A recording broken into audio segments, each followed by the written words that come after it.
So this is the June 16th meeting of the Fairfield Harbor Management Commission. This is Kim Taylor, the chair, and it's 4:45, and we're about to begin the meeting.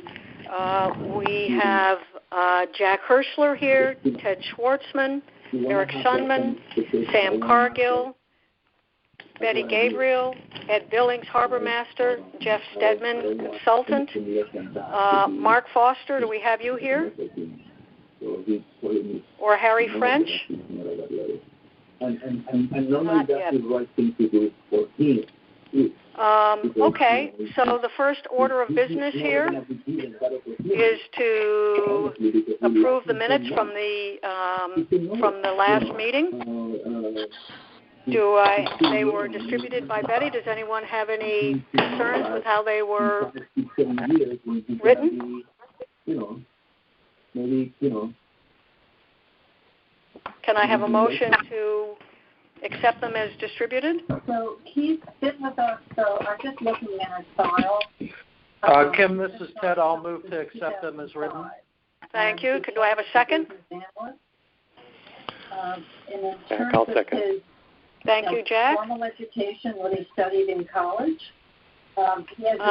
Somebody has a TV on in the background, I think. The MIS part is obviously where he got so much of his This is Harry. I'm here. Great, Harry. All those in favor of approving the minutes as written, please say aye. Aye. Aye. Great. Thank you. Thank you. Moving on to the chair's report. Just before I get into the correspondence, I'd like to call the commissioner's attention to kind of who we have been, who has served as commissioners in the past. My predecessor, and I believe his predecessor, were under the impression that the informal rule was that half the commissioners would be affiliated with the yacht club and the other half would be unaffiliated with the yacht club. And as we look around us, we can see that tradition, that unwritten rule, has not been followed in years past. So our composition today is overwhelmingly yacht club members. And when we are voting on matters that impact the yacht club, it's not necessary for everyone to vote. So that if members feel that their vote would appear to be a conflict of interest, or they are entitled to abstain or to recuse themselves. Now, this is about perceptions, the public perception of how the commission is managing its business, more than I'm not suggesting that anybody is acting in a way that is uncommissioner-like. But I think it's something worth keeping in mind as we have become a commission of a significant number of yacht club members. We also have had in the past a statement from the town attorney that though we need to have a quorum in order to have a meeting, we don't need to have a quorum of members voting. So theoretically, if we had 5 people abstaining and 2 voting, that is sufficient to meet the legal standard to conduct business and to pass motions. So I just thought it would be useful for everyone to have that in their mind as we continue to meet and discuss town and yacht club business. So, the chairman's report. On June 2nd, we sent a letter to the commission. So sometimes these harbor commissions in town, they have a lot of, they cover a lot of ground. Hello, who is that speaking? Harbors. Can everybody put themselves on mute when they're not speaking? Is that possible? Yeah, so somebody has something going on in the background. It's very difficult to hear. It's very difficult to hear. I think the public is in the meeting. Yeah, no, he's nice, very likable.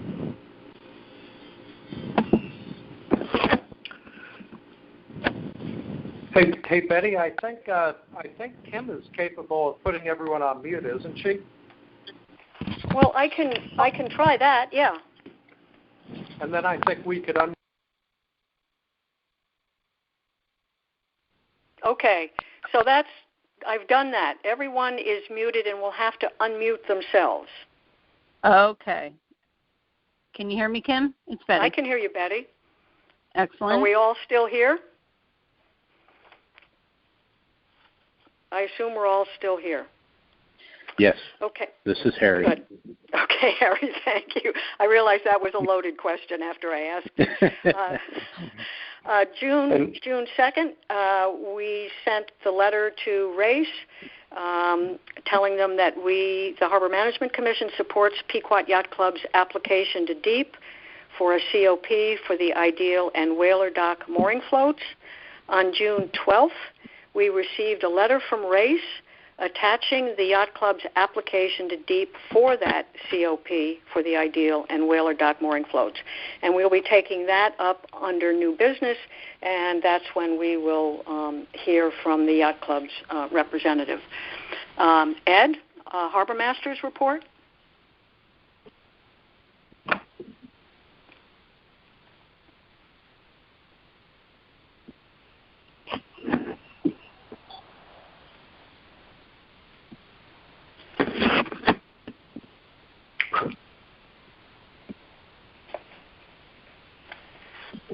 Ed,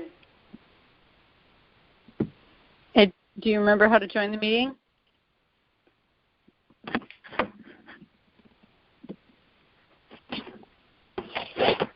I'm back. Oh, good. Excellent. Excellent. Hello? Yes? Yes. We hear you. Okay, we're good. Okay. So the number of mooring holders is relatively unchanged since last meeting. There are a number of people that's in the process, approximately 6 to 8 at this current time. Other activities that have been taking place, there's a new ramp at the tide mill. I actually spoke with that gentleman today, and so he's happy, and I believe the rest of the concerned residents of Southport and Fairfield are also happy. They did a good job, really nice job completing that new ramp.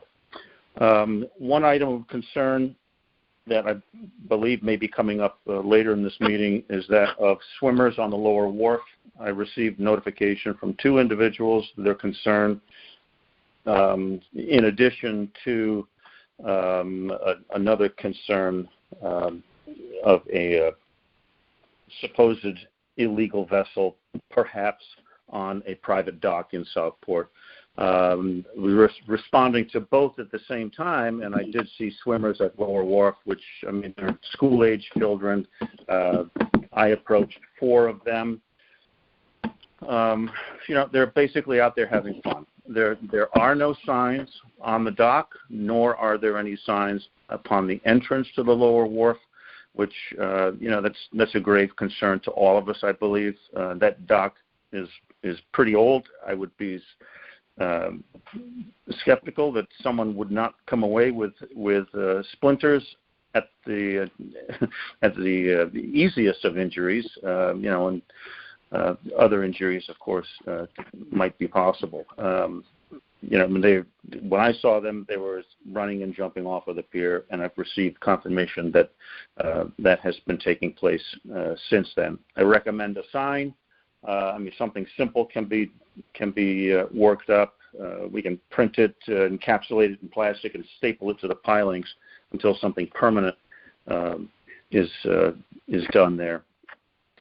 Regarding the anonymous tip about possible violation of boaters at a private dock, I spoke with both owners of the 2 reported vessels, and they are quite happy to submit their information to Harbor Management Commission.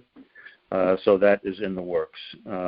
I've modified a letter that will be going out tomorrow, actually, to all Harbor Road residents that have docks, asking them to register their docks as is required by the town code. What else? Harbor management. The harbor manager. I'm sorry. The harbor master sign. It's hard to get these two things, straight sometimes, But the harbor master sign is done.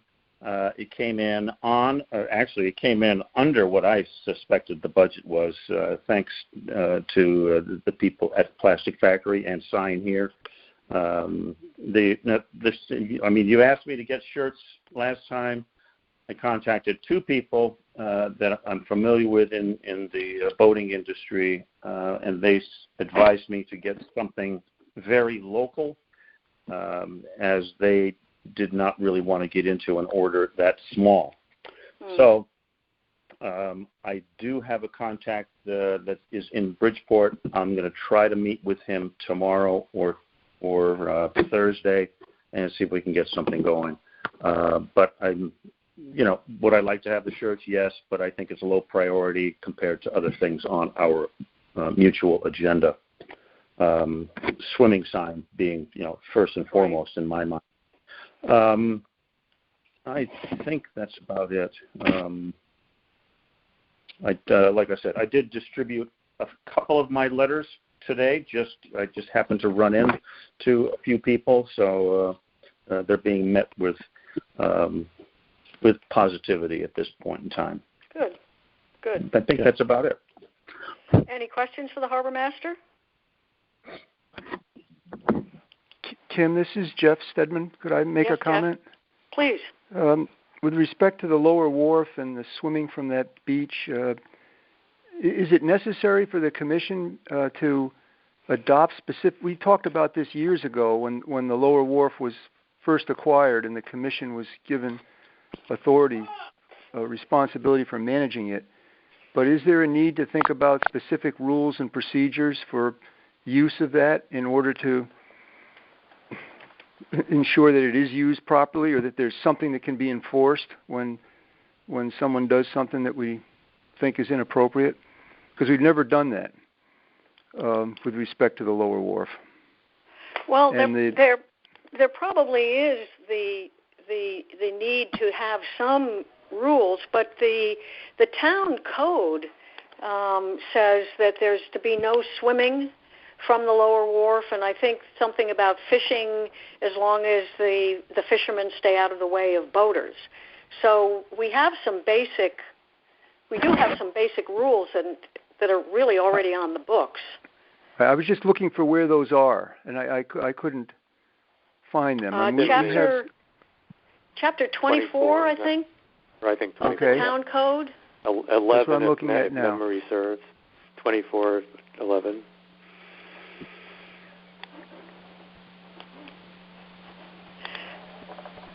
So I also heard about the swimming in the channel this weekend, and I've seen it when we've come in on the boat, the kids jumping off the pier.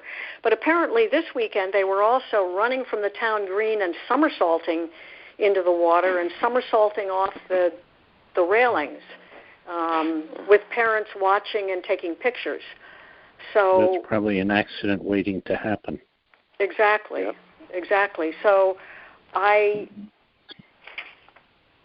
think, and I'm only one of 7 here, but it seems to me that if there are no signs, it's not only an accident waiting to happen, but we're at fault for not at least informing people that what they're doing is not only stupid and dangerous, but illegal. Kim, the Conservation Department can help you with the signage for the no swimming.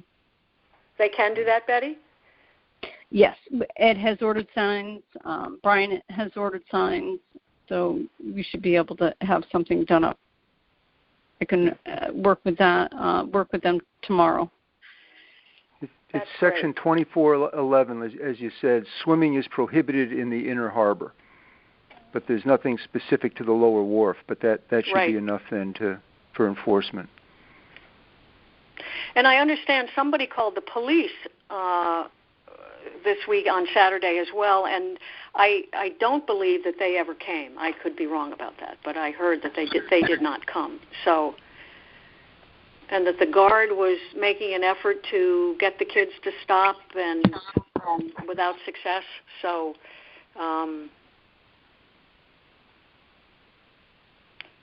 I think that's something. Why don't we take that up under new business, and we can make some decisions about what we want to do. I think that's a good idea. Any other questions for the harbor master?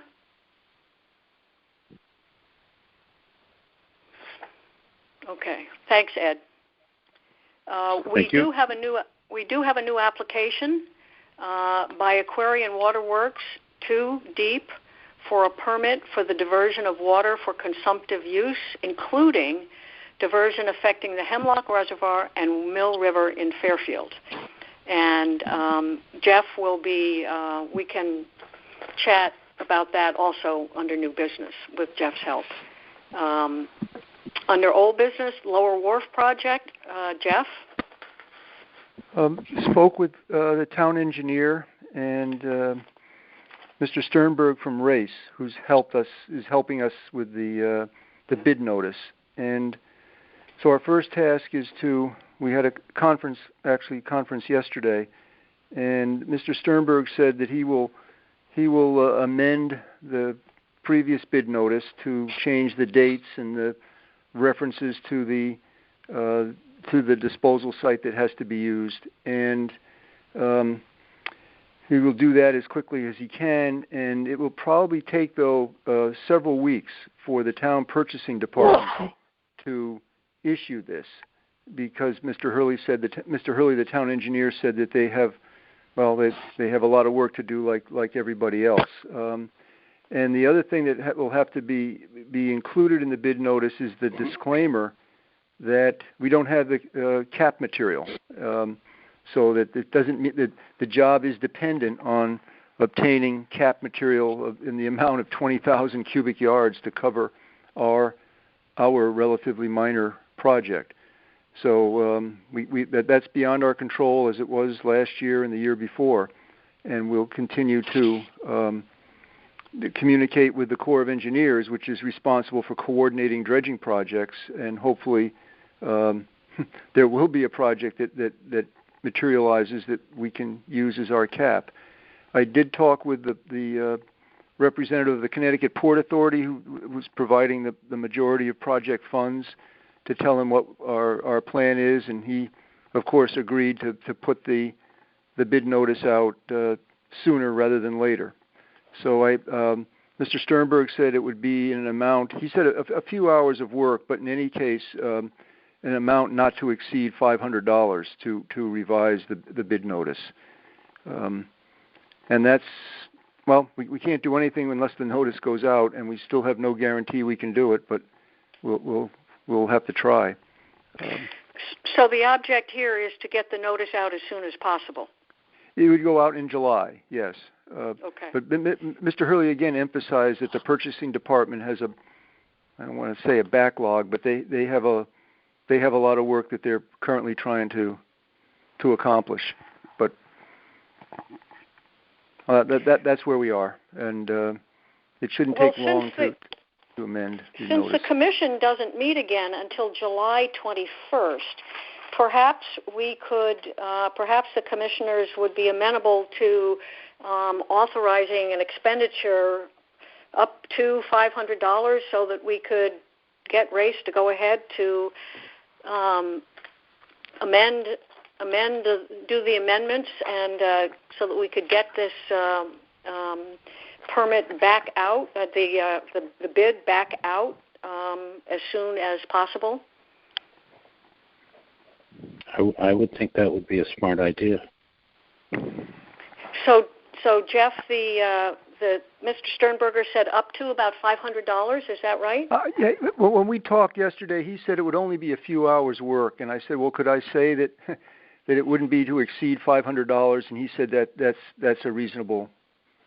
Yes, that he said that's reasonable. But I don't have anything in writing from him. It's just my verbal communication and the discussion we had yesterday with Mr. Hurley.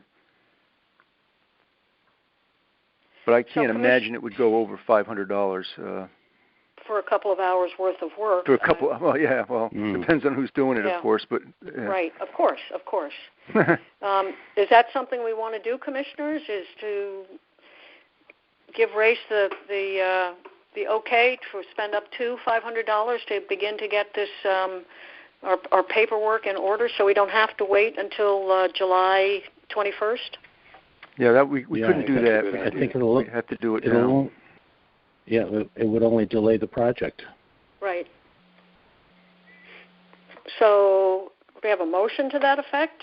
That we I'll make a motion that we authorize an expenditure up to $500 to modify the bid agreement and with Race. Do you think that's sufficient, Jeff? Yes, okay. I think so. And Mr. Hurley thinks so, too, when we talked yesterday. Okay. Do I have a second? Sam Cargill, second. Okay. All in favor? Aye. Aye. Excellent. Okay, so we're authorizing an expenditure of up to $500 to Race to get our paperwork in order so that our bid can possibly go out before our July 21 meeting. Yes, that would be the goal. Excellent. Sand management project. Jeff? I've been talking with the Corps of Engineers project manager, who told me that I don't know if it's the engineering department or the survey department of the Corps, they've prepared a first draft of overlaying the topography survey that they did and the channel survey and our survey of vegetation. She hasn't looked at it yet. They're still all working remotely, but she said that it is a work in progress, and that she was told that they've done a first draft, which is, of course, what we need to see. She also asked if I could go to the project site and take photos of existing conditions and the vegetation, and I did that a few weeks ago, and prepared a compilation of ground level photos of the jetty and of the vegetation growing on the sandbar. And I think Kim, I sent a copy to you, I believe. Yes, you did. They were excellent. And of pictures. Course, the striking thing is all of the panicum grass right. That's dormant now. Apparently, it's last year's growth and will be replaced, but it's all over the top of the sandbar. So we again, with the Corps is working on this, and hopefully we'll have something to review by the next meeting. Okay. But I have nothing else to report on that. Okay, that's great. Any questions for Jeff? Okay, moving right along. Mooring Committee, Jack. Sure. The Mooring Committee met on June 10th, and the minutes from that meeting were circulated to the commissioners. Also, the minutes are posted on the town website along with a recording of that meeting. The highlights, I guess, of our conversation at that meeting was ramp previously discussed by the harbor master being installed to replace a deteriorated ramp. We also had a discussion about the status of converting record keeping for mooring tackle inspection and maintenance records to be maintained going forward on the online mooring systems database designed for that record keeping. And Ed commented at that meeting on the 10th that he will be providing Jeff Engborg at Pequot Yacht Club with a spreadsheet file that he obtained from online mooring to facilitate the one-time conversion of data that the Yacht Club currently has in an upload into the online mooring system. In connection with that conversation, we would like to recommend to the full commission that at one of our upcoming meetings, when we are once again allowed to meet face-to-face, that we would have Mr. Engborg make a presentation to the commission about the results of the mooring inspection process and mooring tackle. Our conversation really revolved around the fact that all of the mooring tackle that is not in the commercial North Anchorage is the property of the town of Fairfield, and it would be reasonable for us to hear from the company, which in this case is Pequot Yacht Club, that is administering our maintenance and inspection for those moorings that belong to the town. I think our sense was it would make good sense for us to hear from Jeff Engborg about the status of that, and even to help us to understand when we may anticipate expenses going forward in connection with updating our existing mooring tackle. And also to understand the process for record keeping as it moves over into the online mooring system, as the data will be input by Pequot into the online mooring system relative to inspection and maintenance. I think that's the main highlights of the meeting. There were a couple of other minor issues, but I don't want to take up time in this meeting to go through them. Everyone has a copy of the minutes from the June 10th meeting. That's my report. If there are any questions, I'd be happy to take them. Any questions for Jack? Okay. Thanks, Jack.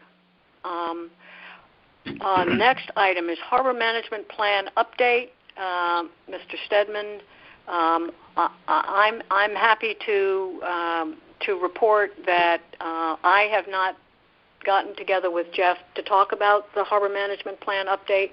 So, Jeff, unless you have anything that I'm unaware of, I think that unfortunately we need to. We have done nothing and we have nothing to report. The only thing I might report, Kim, is that I communicated with the Town Plan and Zoning Department about the ongoing work, the town's ongoing work on the Plan of Conservation and Development, and for the purpose of asking them to include in the town's master plan the appropriate references to the Harbor Management Plan, since the Harbor Management Plan is approved by the state and adopted by the RTM, so it actually has, you could argue, a degree more authority than the POCD. But so Ms. Harrigan, again, the municipal departments are somewhat overwhelmed now, but will meet with the chair and I guess we could say our committee to do this in July for the proper references to the Harbor Management Plan and the POCD. And then we have to decide how, again, this issue is not resolved from last month, how do we hold a public meeting to get comments on that we said we would do, to get public input at before we present any documents to the public. So maybe between now and the next meeting we can have a committee meeting to discuss that. If that's to hold the public part of it. Yes, absolutely. That's a good idea. Okay, we will do that. To set the procedure, which got disrupted with the virus concerns. Any questions for Jeff? Okay, super. Ted, the budget request? Thank you, Kim.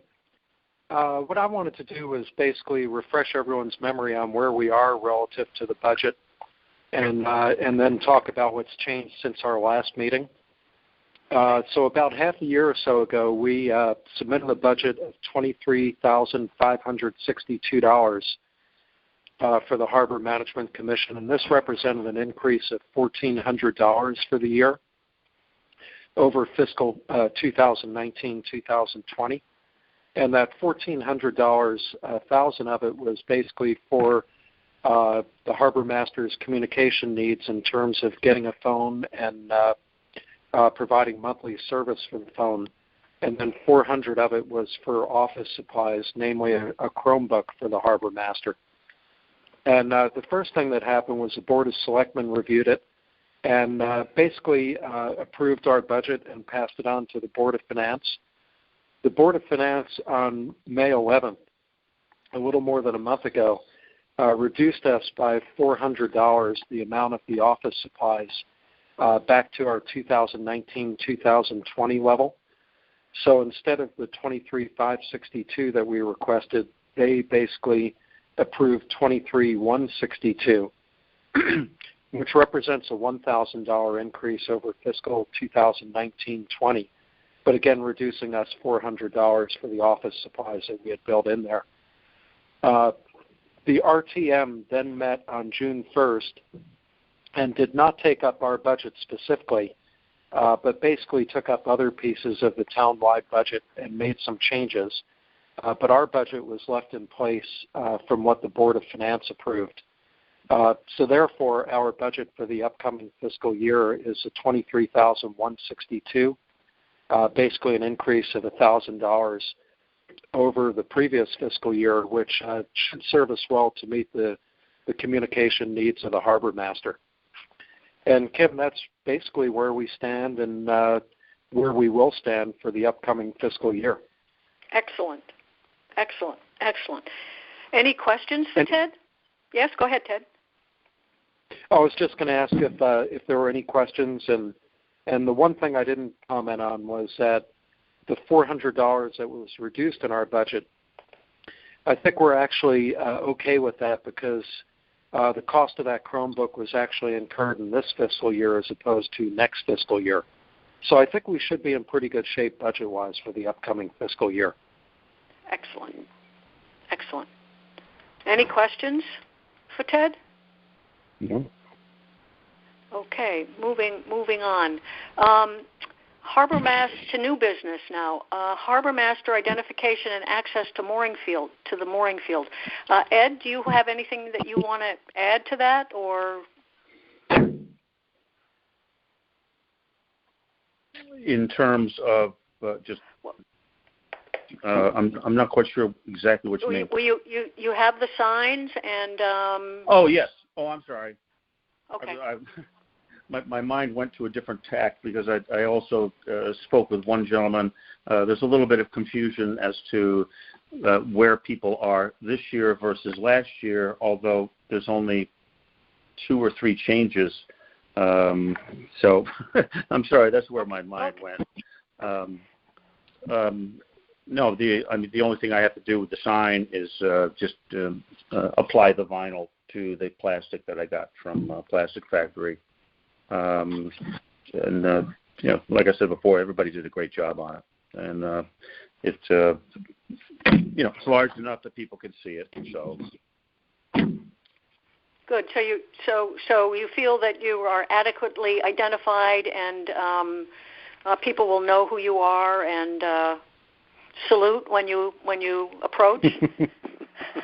Oh, well, I'm not sure about the salute, but salute can be taken a couple of different ways, as we all know. I mean it only in the best of ways. Oh, okay. Yeah, well, I mean, like I say, shirts are low priority. I will be working, to get a couple, but And you're going to be using the conservation boat, or I know the yacht has generously offered you a whaler. That's yet to be determined. As an aside, and not to belabor this meeting, one of the people that I spoke with on Harbor Road wanted to know where my boat was. And I told them I didn't have a specific boat, which they were kind of surprised that the Harbor Master for Southport doesn't have a designated boat. Right. So they suggested a GoFundMe.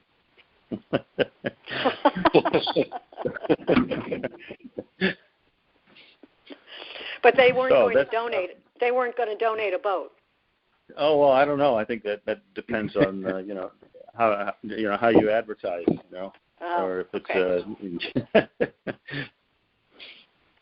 okay. But yeah, there's several boats. There are several boats that I can use. I do have to talk with the Fairfield Police Chief regarding their boat, which that might also be a possibility. Okay.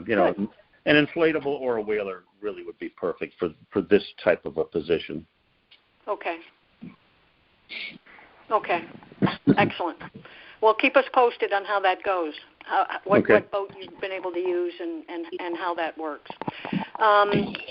Next new business, Pequot Yacht Club application to DEEP for COP. Betty has brilliantly attached the whole document to your agenda, so you should be able to click on it and see it.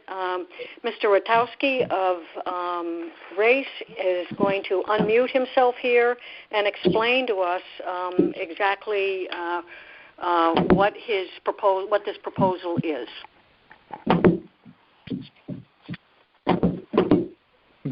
Good evening, everyone. This is Matt Rakowski. I'm a project manager with RACE Coastal Engineering.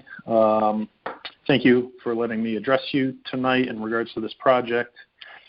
The Pequot Yacht Club has submitted their application for the retaining and maintaining their 4 moored docks, which predate 1995.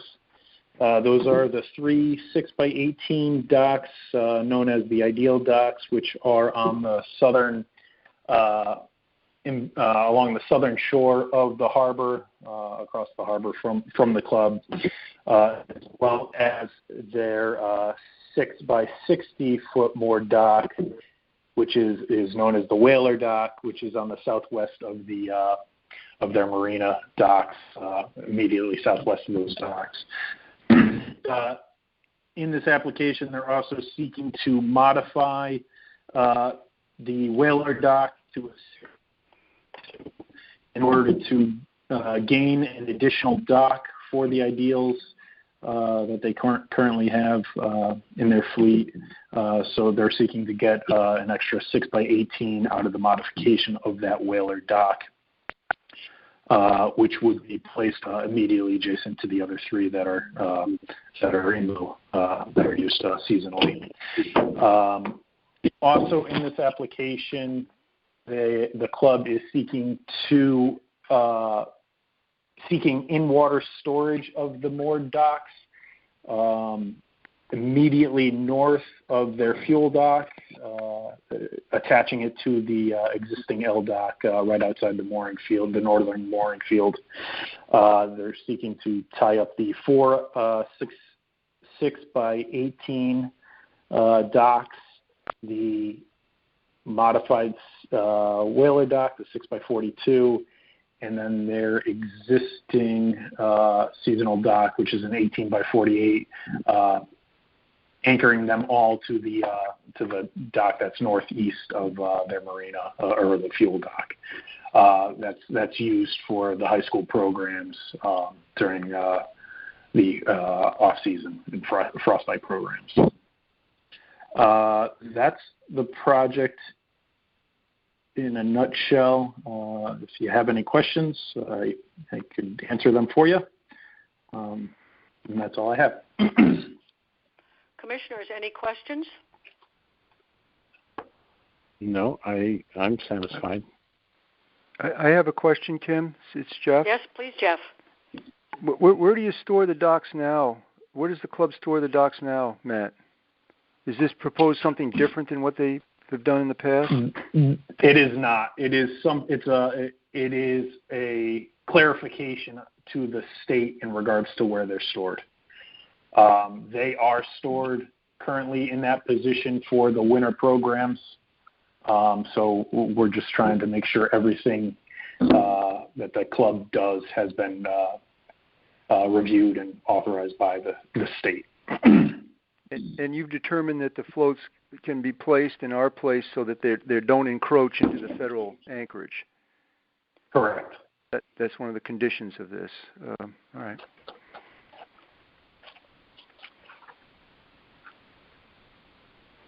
Now, my thought, for what it's worth, and I don't know if it's up for me to say this, but that this is a certificate of permission application, and the applicant, any applicant, is required to send the application to the Harbor Commission. At the same time, it's submitted to DEEP, and the commission then has the right to provide a comment and to make a statement that the proposal is either consistent or not consistent with the harbor management plan, and why. And my feeling, again, as an advisor, is that this has been a process that we've been involved with for the last year or so, and I think that the commission could consider making a statement to DEEP that this proposal is consistent with the harbor management plan, and for several reasons, including one, that it's an objective of the plan to maintain the water-dependent facilities of the Pequot Yacht Club, including its boat slips and sufficient mooring locations as necessary to maintain the yacht club's viability. I'm reading this from the letter the preliminary letter we sent. Right. And the other statement I think that you can use to say it's consistent with the plan is that when the plan was established, it called for a continuation of the existing moorings that were maintained at that time, or were then maintained under the existing mooring management procedures that existed. And so when we found the old drawings for the harbor management plan in 1994, it clearly showed that there were 3 ideal 18 floats, and then there was also the whaler dock was in place at the time.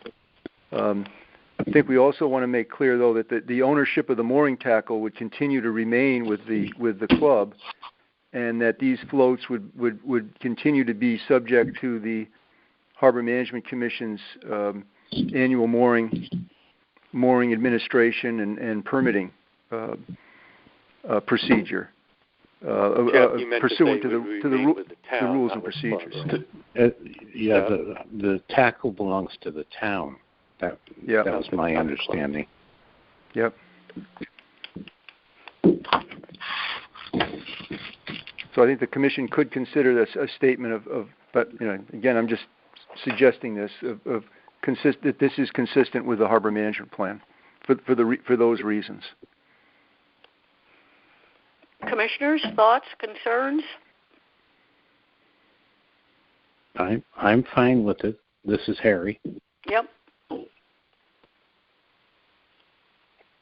I am too. This is Ted. Yep. So you're fine with the letter to DEEP as outlined by Jeff, saying that we believe that the Pequot plans are consistent with the harbor management plan for those 3 or 4 reasons would be the basic substance of the letter. Correct. Yes, and with the several comments that the commission will continue to maintain the tackle, right, be subject to the mooring rules, and that we understand that they're shown to be outside of the federal anchorage. Right.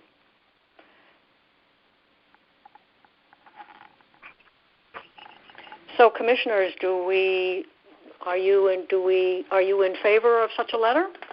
In which case, should we have a motion? And I'm in favor of it. This is Harry. Harry. Anyone else? Have a second?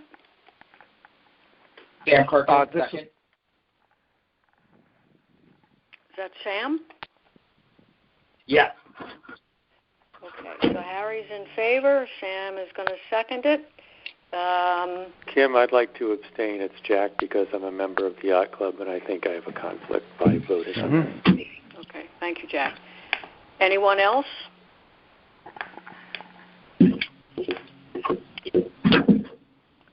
All those in favor? Aye. Aye. Anyone opposed? Okay, we will put together that letter to DEEP and stating all the reasons why we believe it's compatible with the plan, and that we hope that they will continue to obey the mooring rules, and that the docks are outside the federal anchorage, etc. Okay. Another new piece of business is the application by Clarion to DEEP for a permit for diversion of water for use affecting the Hemlock Reservoir and Mill River in Fairfield. Jeff, want to fill us in on this? Well, I'll try at the risk of talking too much again here, but at a meeting a couple of weeks ago, a fellow from DEEP mentioned that the Aquarian Water Company was proposing a project had submitted a permit application to withdraw water from the Hemlock Reservoir, which drains into Cricker Brook and then into the Mill River, and then of course Southport Harbor, to withdraw water from that reservoir and from the Saugatuck and Aspetuck reservoirs. And they're asking for a permit to transfer up to a little over 14 million gallons a day from those reservoirs. And I think they're now authorized to use up to 7 million gallons a day. So it's an additional 7 million gallons a day. And the water would go to southwest Connecticut to serve Stamford, Greenwich, New Canaan, and Darien during low flow or drought conditions, or when the extra water is needed. And it's sort of interesting. Bear with me. Last year, Clarion had a proposal to withdraw water from the Norwalk River, from well fields that they have in Wilton, and for the same purpose, to serve those 4 towns in southwest Connecticut. And there were a number of questions about that proposal, how it would affect the Norwalk River. And DEEP held a public meeting, not a hearing, in Wilton to discuss this. And it was a very good meeting that I went to, and the comments were all quite thoughtful, and it wasn't emotional. But in my opinion, Aquarian couldn't answer satisfactorily all of the questions that were asked, and they withdrew their application. So this seems to be sort of a plan B. It's for the same purpose, to withdraw water and send it to southwest Connecticut. Now, in the Norwalk situation, the Harbor Commission, even though the well field was in Wilton, they had questions about the effect of the withdrawal on the Norwalk River downstream of Wilton into Norwalk, and supported and asked for the public meeting. Again, it's an activity outside of the harbor, just as it is here in Fairfield, but it potentially could impact the harbor. But we don't know. The application is complex, and I spoke with Mr. Carey, the conservation director.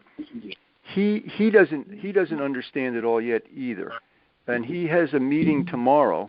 I guess a meeting remotely on the phone with representatives of Aquarian to better understand the proposal.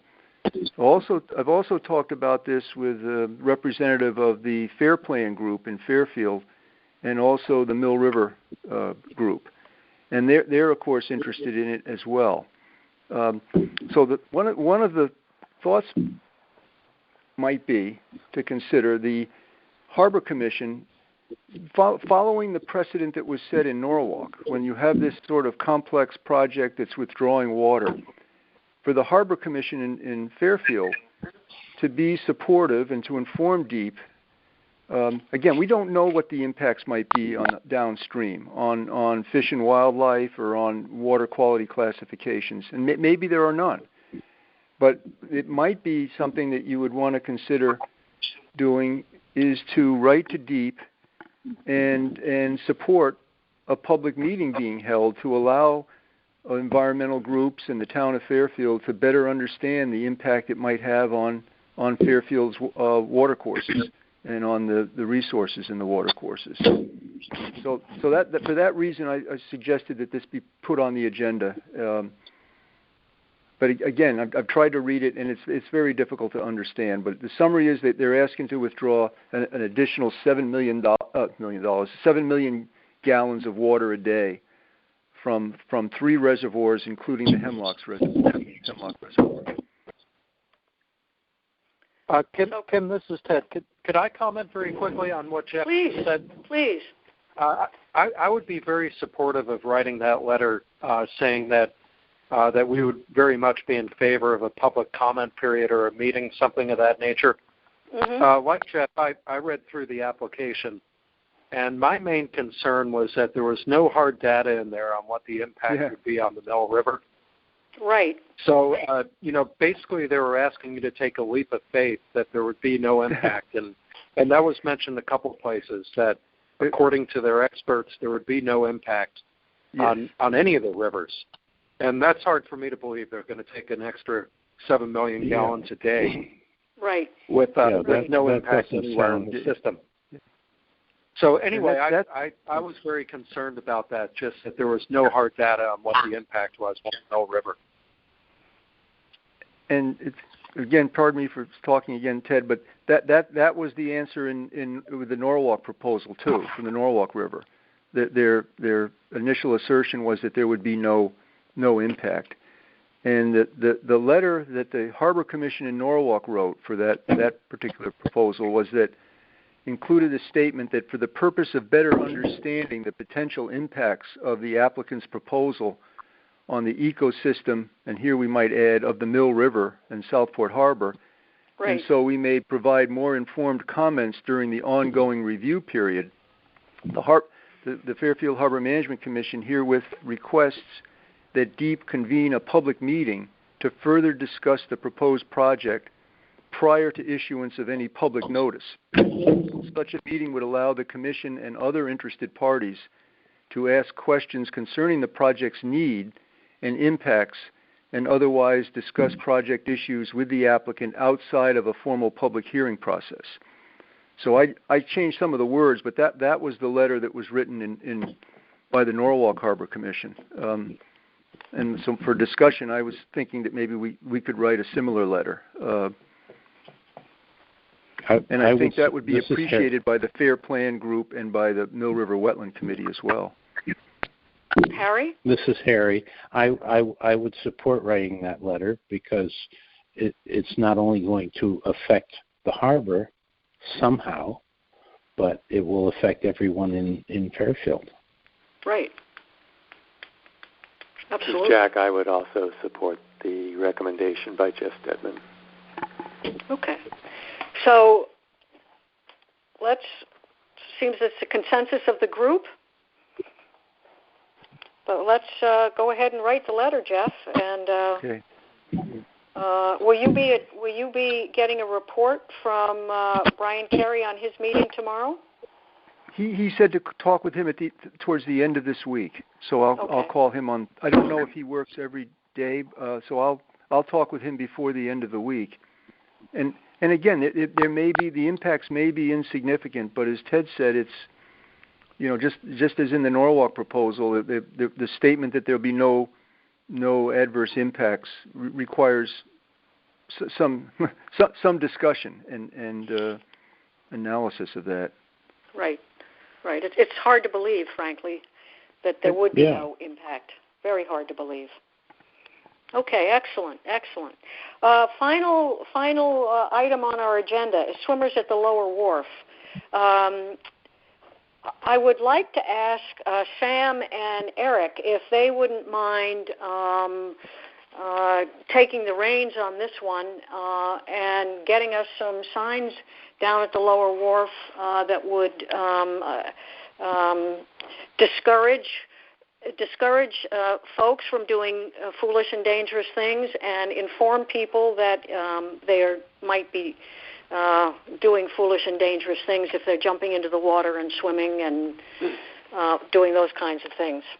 Are you gentlemen available for that? Yeah, absolutely. I am. I'm sorry, Sam. No. I mean, that's our. We know the district members as well. We'll spread the word from that perspective. There was a lot of fanfare when the McMahons, the town that beach, and it's quite inviting, but it's could be a nuisance and a true liability problem for the town. So we can do that. Get the word out. Well, I think I'm also going to ask the commissioners if they feel comfortable okaying a small sum for signage in case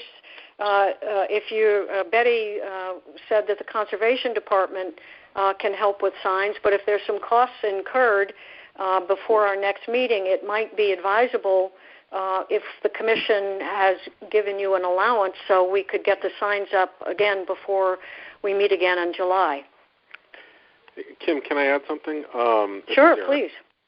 I did have two items of concern just to share, and regarding the signage at Lower Wharf,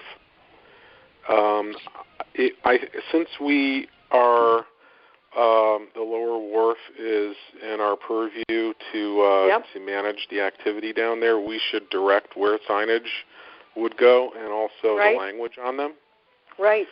And so instead of just saying, all right, we're going to put signs up and then another department decides where they're going to go, we need to also understand exactly what the language is going to be, how big or small is the sign going to be, exactly where it's going to go, and then I believe we have to have it approved by the Historic District Commission because it is on Historic District. It is in their area, and why I'm recommending that we should or must do that is that a few years ago when I was on the board of Southport Conservancy, we had all the signage done at our cost for the yacht yard, and apparently at the time we had them all made and they were all done with well thought out as far as how large, how small, where exactly they would go, so they wouldn't interfere with any type of a view, how high, exactly where. And then what had happened was we should have run it through as a formality through Historic District Commission because they wanted to review, decide, and approve, and we have to end up doing that after the fact. So I think even though there is any type of a sign, whether it's one or two, some thought should be given regarding exact placement, how large or small, and we direct where it goes. But I think we should check with HDC as to, do we need to approve something like this or not, because it is in our realm, but it is also in their district, so we kind of, I think, have to just look at all of that, even for the smallest item, something like that, so that it's not going to, so that we dot all our I's, so that we're okay on that. But I think that we all ought to at least decide the language,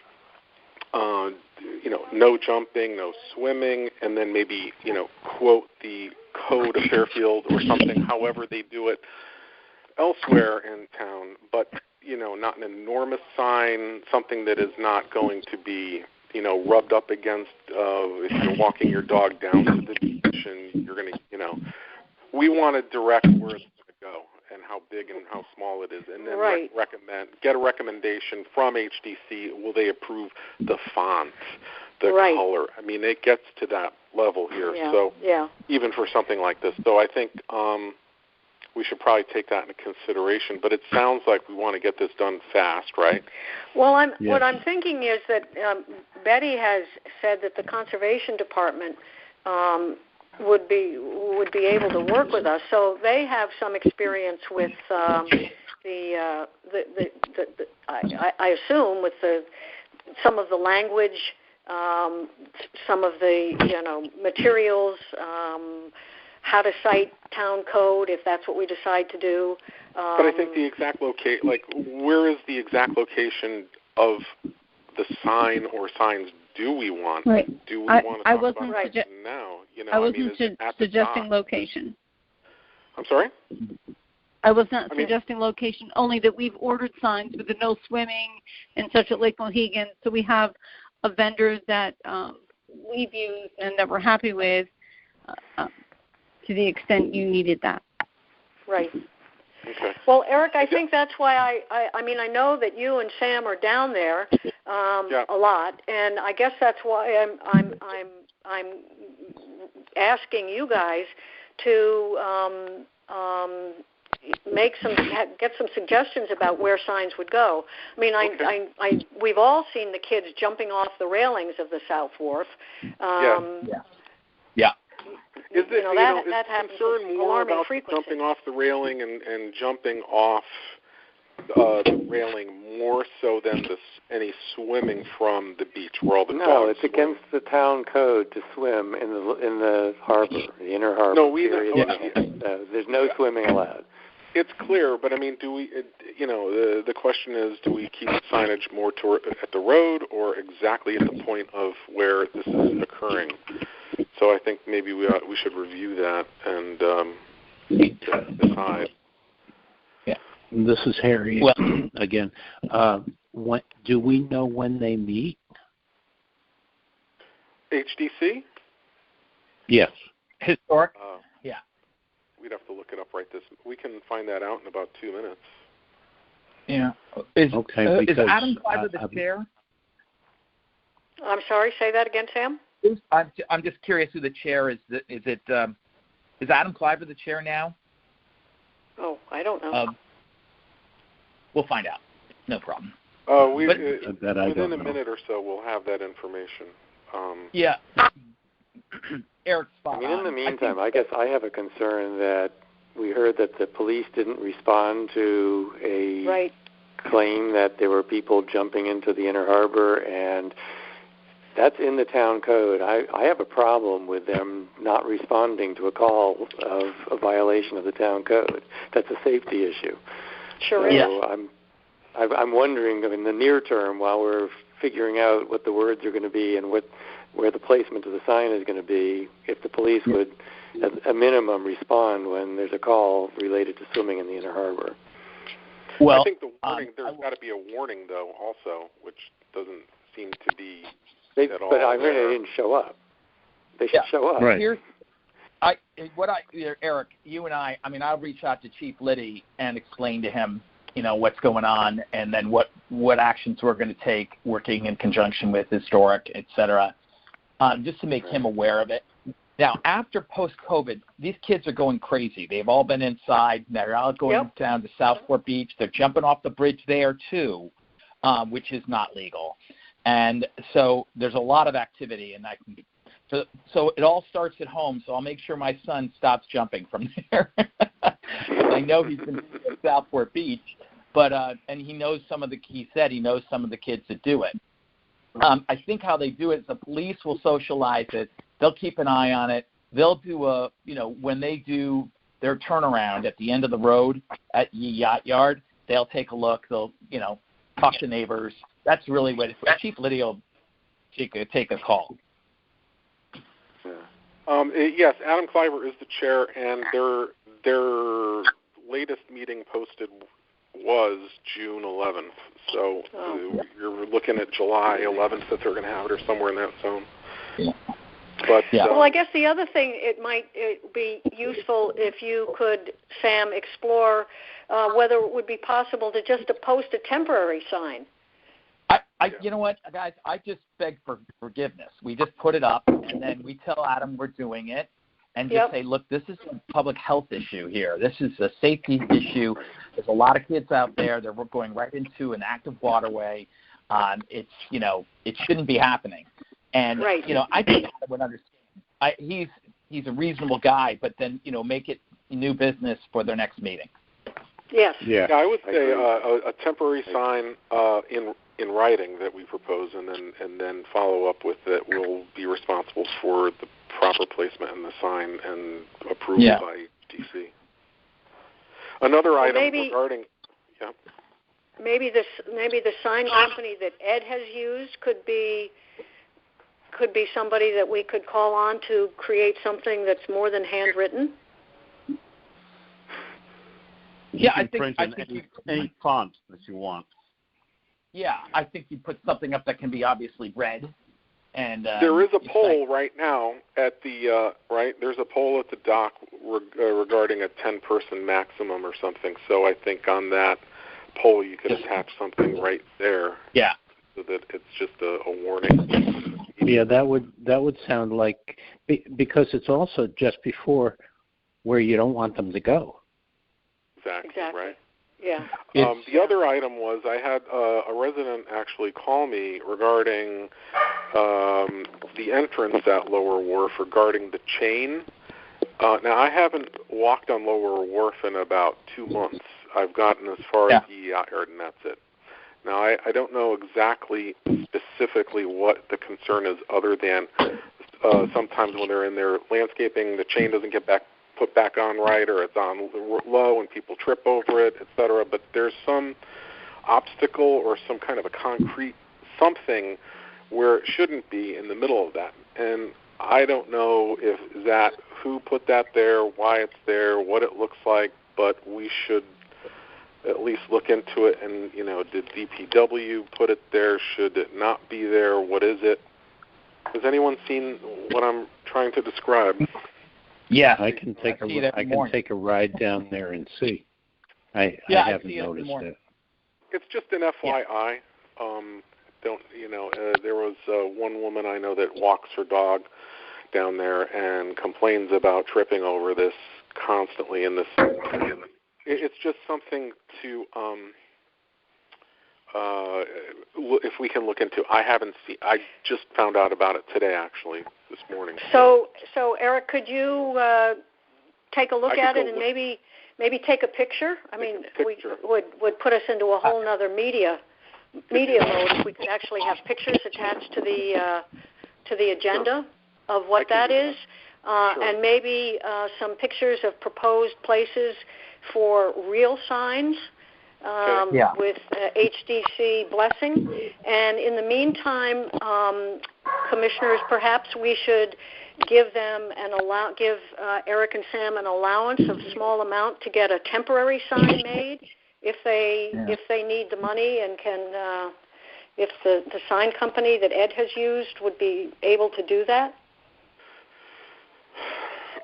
Sure. I think I would not be opposed.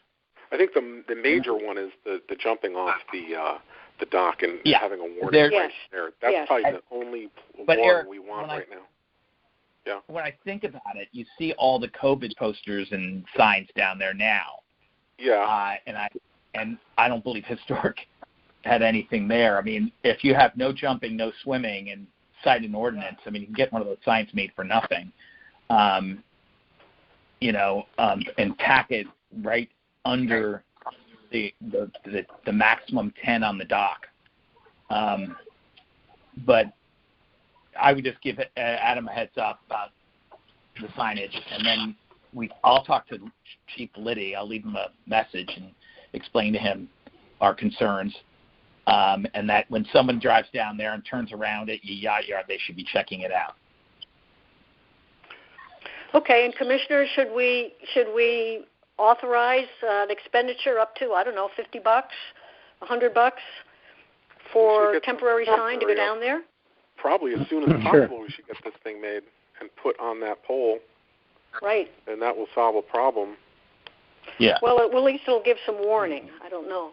Hopefully. And the signs I think that Sam's referring to are the corrugated plastic material that is vinyl, that is the same material that the Postal Service uses for their baskets. It's the same type of material, and I think any sign company like maybe Baker Graphics or something, or one from Universal or in Fairfield, they probably cut one out, no problem. Just something temporary at least. Okay, so commissioners, can we authorize some money? Can I just ask one question? Sure. So somebody, I think Sam mentioned earlier that the Southport Beach Bridge it's also illegal to jump off of that, but I didn't see anything in our section of the code that relates to that. But the harbor management area, if I remember correctly, ends at the midstream of Sasco Creek there. So is that correct? Yeah. So that's really that's still in our area of responsibility. At least the half of that water on the midpoint of that bridge is our responsibility. Is that true? As well. Right. So while we're signing, and I don't know if it's true that it's not legal to jump off there, because I didn't see anything in Chapter 24 with respect to jumping there. Certainly swimming off of that beach is allowed, but it doesn't seem safe to be jumping into that water because the depth varies constantly and there's rocks there. There's rocks. And it's a motorway, and they're jumping off a bridge. Oh, you're the Tide Mill you're talking about. No, I'm talking about the Southport Sasko Creek. Because that's part of our responsibility, right up to that bridge. Yeah. Up to that bridge past Southport Beach? Yeah, right. Correct. That's still within the harbor management area ends when it becomes Westport there. That's exactly it goes up the brook to the Post Road. So it does. Right, but we're talking about the half of the brook that's still in Fairfield, right? Yeah. So is that, I'll just split hairs here, who's responsible, Westport or Fairfield? Well, really, we're talking about signage, and I guess the safety issue is the same either way, frankly, with my kids. And I'm just asking the question while we're talking about signs. Maybe we need to ask the question. Maybe the chief knows the answer to that. I didn't see something as clear-cut as Chapter 24 is about the swimming in the harbor. Right. There is a pole right there, there where you're talking about, right, the town of Fairfield pole sign. Right there would probably be a spot that you'd want to warn people, because you do see kids constantly standing up there. But maybe that's a question for the policemen. You know, that I would ask Chief Liddy what the position is and what their thoughts are, because I was really more making a point about kids getting out now. They're not social distancing. They've been they're not thinking. Kept inside so long. Going crazy. So I'm delighted to see them all having a lot of fun and congregating at the beach, but I'm seeing a lot of jumping from bridges. That's what my point was. Yeah, I agree. Kim, we should also talk to the Parks and Rec Commission too, to coordinate, because since they're responsible for managing the beach, and talk with them about the best way to deal with that. Good idea, Jeff. My opinion. Good idea. I guess the code section, if we're citing that in the sign, isn't going to be the same one with respect to jumping off Southport Beach Bridge, but that might be it's still a safety issue. Also within our jurisdiction. On the ground, right? At the street level.